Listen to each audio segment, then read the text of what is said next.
Hello guys, this is Anshu Verma and welcome back to my YouTube channel Lobytes coding.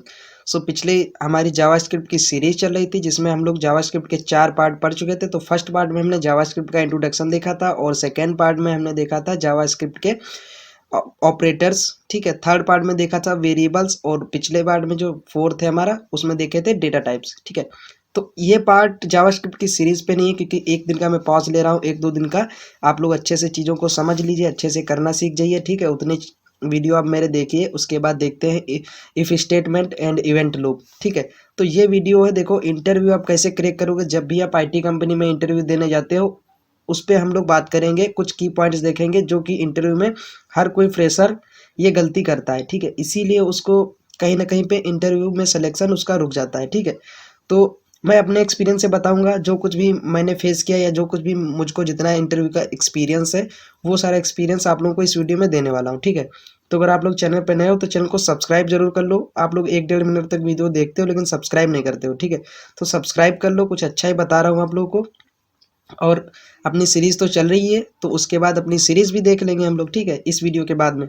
तो channel को subscribe कर लो और चलते हैं, वीडियो को करते हैं शुरू। ठीक है, देखो जब भी आप इंटरव्यू देने जाते हो आईटी सेक्टर में तो पहले तो आपको अप्लाई करने में बहुत ज़्यादा कॉल नहीं आती इंटरव्यू से, आपका रिज्यूम नहीं शॉर्ट लिस्ट होता है।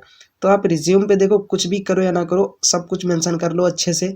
उसके बाद में आप अपनी स्किल्स को मेंशन करो। रिज्यूम पे वही चीज़ मेंशन करो जो आप ट्रूथ हो, आपको रियल में पता हो उन चीज़ों के बारे में, और आपके पास में उस चीज़ की डिग्री होनी चाहिए। ठीक है, तब जाके आपसे जो है इंटरव्यूअर इम्प्रेस होता है, आपका रिज्यूम शॉर्ट लिस्ट होता है। अब आपका रिज्यूम जब शॉर्ट लिस्ट हो जाएगा उसके बाद आप इंटरव्यू की कंपनी में जाओगे तो फर्स्ट आपका एचआर राउंड होगा। ठीक है, उसमें एचआर आपका जो है चेक करेगा, पूरा नेम वगैरह इंट्रो वगैरह सब कुछ लेगा। उसके बाद आपका मॉक इंटरव्यू होगा। ठीक है, मॉक इंटरव्यू में क्या क्या होता है, उसमें आपसे जो है आपकी स्किल से रिलेटेड, आप जिस भी टेक्नोलॉजी से जा रहे हैं, अगर आप रिएक्ट जेएस पे जा रहे हैं या फिर नोड जेएस पे जा रहे हैं, एचटीएमएल सीएसएस पर जा रहे हो तो उससे रिलेटेड आपसे पूछे जाएंगे क्वेश्चंस। ठीक है, उसमें आपको इंटरव्यूअर जो है, कुछ इंटरव्यूअर आपके रिज्यूम के पीछे रिज्यूम को पलट कर उस पर ही बोलेंगे ये लॉजिक लिखो वो लॉजिक लिखो। ठीक है, तो उसमें आपको कैसे फेस करना है। ठीक है, उसमें आपको बिल्कुल भी घबराना नहीं है, क्वेश्चन को अच्छे से समझो क्योंकि जो इंटरव्यूअर होता है ना उसको भी गाइज इतना नहीं पता होता। कोई भी इतना बड़ी बड़ी एमएनसीज में आप नहीं जा रहे हो तो ठीक है, तो इतना ज़्यादा नहीं होते वो लोग, भी ऐसे नॉर्मल होते हैं। और पहली बात तुम्हें बता दूं, अगर आप मर्न से जा रहे हो, मर्न बोले तो MongoDB, express JS, react JS and node JS, इससे जा रहे हो तो अभी तक मैं अगर बात करूँ लखनऊ की, ठीक है, तो लखनऊ में इतना ज़्यादा कोई भी कैंडिडेट एक्सपीरियंस नहीं है जो मर्न पे अच्छे से आपका इंटरव्यू ले सके। वो ज़्यादा से ज़्यादा आपका मोंगो डेटाबेस में पूछेगा क्वेरीज वगैरह, एक्सप्रेस पूछ लेगा क्या है, नोड जेएस क्या है। तो मैं पहले से ही ये सारे जो इंपॉर्टेंट जो क्वेश्चन हो उनके सारे क्वेश्चंस की जो है वीडियो बना चुका हूँ और अपने चैनल पेजेस में पड़े हैं मेरे। तो आप अगर चैनल पे पुराने मेरे फैमिली में हो तो आप तो जानते ही होंगे। ठीक है, अगर नए हो तो आप लोग देख लीजिए जाके। ठीक है, अब देखो उसमें आपको जब भी आपसे इंटरव्यू पूछे व्हाट इज एचटीएमएल, तो आपको मतलब ये नहीं कि उसके आई कांटेक्ट बना के रखना है उससे, जैसे इस प्रकार से मैंने आप लोगों से बनाया वैसे आई कांटेक्ट बनाना है। और सिंपल सी बात है, आपको अच्छे से चीज़ों को एक्सप्लेन करना है। भले ही आप 2 लाइन बताओ लेकिन उन लाइनों का कोई मतलब होना चाहिए, वो सामने वाले को समझ में आ जाना चाहिए कि हाँ बंदे में कुछ नॉलेज है। ठीक है, तो वैसे आप शॉर्ट लिस्ट होते हो और अपने बात करने का तरीका थोड़ा सा स्टैंडर्ड रखना है। ठीक है, नया रखना है। तो इंटरव्यू आप मॉक इंटरव्यू ऐसे ही निकालोगे। ठीक है, वो फंसाएगा भी बहुत, मतलब घुमा फिरा के क्वेश्चंस वगैरह पूछेगा। उसके बाद में आपका मशीन राउंड होगा, उसमें आपसे क्रैड करवाएगा, या फिर अगर रिएक्ट जिससे जा रहे हो तो कई सारे कंपोनेंट टाइप के प्रोजेक्ट दे देगा। ठीक है, लेकिन आपको क्या करना है, उनसे अगर आपके पास टाइम है, मैं थोड़ा सा टाइम ले लीजिए कि सर मुझको इतना टाइम लग जाएगा इन चीज़ों में करने के लिए, और अच्छे से करना है। अगर आपको इंटरव्यू यूज़ कर इंटरनेट अगर आपको यूज़ करने के लिए दे रहा है वो, तो आप इंटरव्यू यूज़ कर लो। ठीक है, सॉरी, इंटरनेट आप यूज़ कर लो, और इंटरनेट यूज़ कर लो, चीज़ों को आपको देखो सॉफ्टवेयर अगर आप इंजीनियर हो ना तो आपको सर्च करनी चीज़ें आनी चाहिए कि कहाँ से चीज़ को क्या करना है। जब भी कंपनी आपको प्रोजेक्ट देती है ना तो वो प्रोजेक्ट मांगती है, ये नहीं बोलती कि कहाँ से करना है। ठीक है, कहीं ना कहीं से आप सर्च करके चीज़ों को कर लो। अब देखो सबसे ज़्यादा एक सॉफ्टवेयर इंजीनियर को सर्चिंग आना चाहिए, कहाँ से चीज़ें हमको उठानी है, कहाँ से लानी है, कहाँ से खींचनी है। ठीक है, तो ऐसे बनते हैं सॉफ्टवेयर इंजीनियर, ये नहीं कोई अपने दिमाग से लॉजिक बिल्ड करे। ऐसे आजकल कुछ भी नहीं होता, कॉपी पेस्ट सभी करते हैं। ठीक है, अब आपका मशीन टेस्ट फाइनल हो गया। ठीक है, मशीन टेस्ट में आपने मान लो क्लियर कर दिया। ठीक है, उसके बाद में अगर मशीन टेस्ट अगर तुरंत आपका देख लिया जाएगा, चेक हो जाएगा, अगर आपको कंपनी बोले कि आपको कॉल किया जाएगा या आपको मैसेज किया जाएगा कि आप सेलेक्ट हो गए हो, ठीक है, तब तो ठीक है। अगर तुरंत ही आपको बताया जाए, उसके बाद अगर पूछे सैलरी एक्सपेक्टेशन कितनी है आपकी, आप कितनी सैलरी चाह रहे हो, कितनी आपको चाहिए, तो जानते हो आपको क्या बताना है? ये नहीं बताना सर मुझको 20,000 चाहिए। अगर आप फ्रेशर हो तो आपको ये बोलना है कि सर देखिए मैं यहाँ पे रह रहा हूँ रूम लेकर, या फिर आप जैसे भी रह रहे हो अपना सब कुछ बता दो।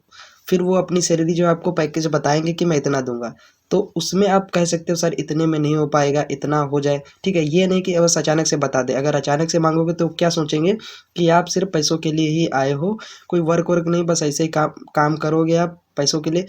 आपको कंपनी वालों को ये दिखाना है कि आप उनकी कंपनी के लिए कितना कर सकते हो, या पैसों के लिए नहीं गए हो, ये आपको नहीं दिखाना है। आप प्रोजेक्ट पे आप कितने वर्कोहॉलिक हो, कितना काम करके उनको धोके, कितनी चीज़ों को मतलब कितना सर्च कर लेते हो, एक्सेस कर लेते हो, किस प्रकार से आप कोडिंग करते हो, ये सब कुछ उनको दिखाना है। आप अपनी स्किल को कैसे बेच रहे हो, ठीक है, किस प्रकार से आप बेच रहे हो, ये सब भाई समझ लो। इंटरव्यू में मतलब खुद को बेचना, ठीक है, खुद को बेचना कि खुद की नॉलेज को बेचना, कितने में आप बेच पा रहे हो, ये आपके ऊपर डिपेंड करता है इंटरव्यू में। सबसे ज़्यादा जरूरी कॉन्फिडेंस और ये मोटिवेशन जो मैं ये वीडियो बना रहा हूँ, इससे आप लोगों को अच्छा खासा नॉलेज हो जाएगा।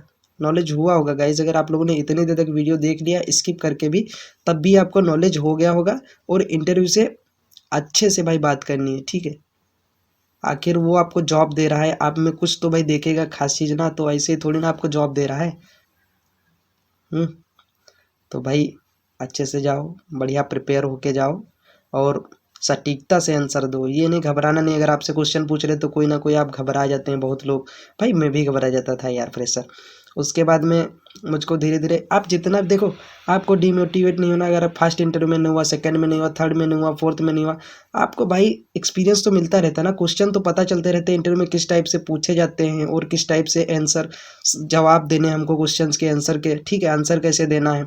तो आपको एक्सपीरियंस होता चला जाता है। देखो उतना ज़्यादा सक्सेस इंसान के पास में एक्सपीरियंस नहीं होगा जितना ज़्यादा फेलियर इंसान के पास में एक्सपीरियंस होगा, ठीक है। वो हर एक चीज़ से गुजरा है, उसको हर एक चीज़ का नॉलेज है। सक्सेस इंसान सिर्फ सक्सेस की बातें करेगा, फेलियर जो होता है वो हर टाइप की बात करेगा कि कैसे जब फेल हो जाओ तो कैसे आपको मतलब मैनेज करना है खुद को। भाई सबका दिमाग खराब हो जाता है, लेकिन सक्सेस आदमी ये सब भाई नहीं बताएगा आपको, ठीक है। तो आप अगर आप इंटरव्यू अगर आपका नहीं हो रहा है, 2-3 इंटरव्यू दिए आपका सिलेक्शन नहीं हुआ, तो कोई बात नहीं। बस आप लोग वो क्वेश्चन जो आपसे इंटरव्यू में पूछे गए वो फिर से आप पढ़ लो, उनको तैयार कर लो। कोई भी चीज़ बचे ना कि हाँ आपको आती नहीं है, फिर तो बस ऊपर वाले की मर्जी है, ठीक है। तो आई होप आप लोगों को ये वीडियो गाइस समझ में आया होगा कि मैं क्या बताने की कोशिश कर रहा हूँ। अगर आपको समझ में आया तो चैनल को सब्सक्राइब कर लेना और वीडियो को लाइक कर देना। मिलते हैं जावास्क्रिप्ट सीरीज़ में, उसमें देखने वाले हम इफ़ स्टेटमेंट और लूप, ठीक है। उससे पहले एक और वीडियो में लेकर आऊँगा ऐसे ही आप लोगों के लिए, जिसमें जो है CSS ग्रिड वगैरह बटन्स वगैरह जो 2024 में कंपनियाँ मांग रही हैं, जो कंपनी बनाने के लिए बोल रही, उस टाइप का प्रोजेक्ट लेके आऊँगा मैं, ठीक है। एक छोटा सा 20 मिनट का या आधे घंटे का, ठीक है। तो चलिए गाइस फिर मिलते हैं, तब तक के लिए keep learning and keep exploring. Thank you so much, thanks for subscribe and thanks for watching.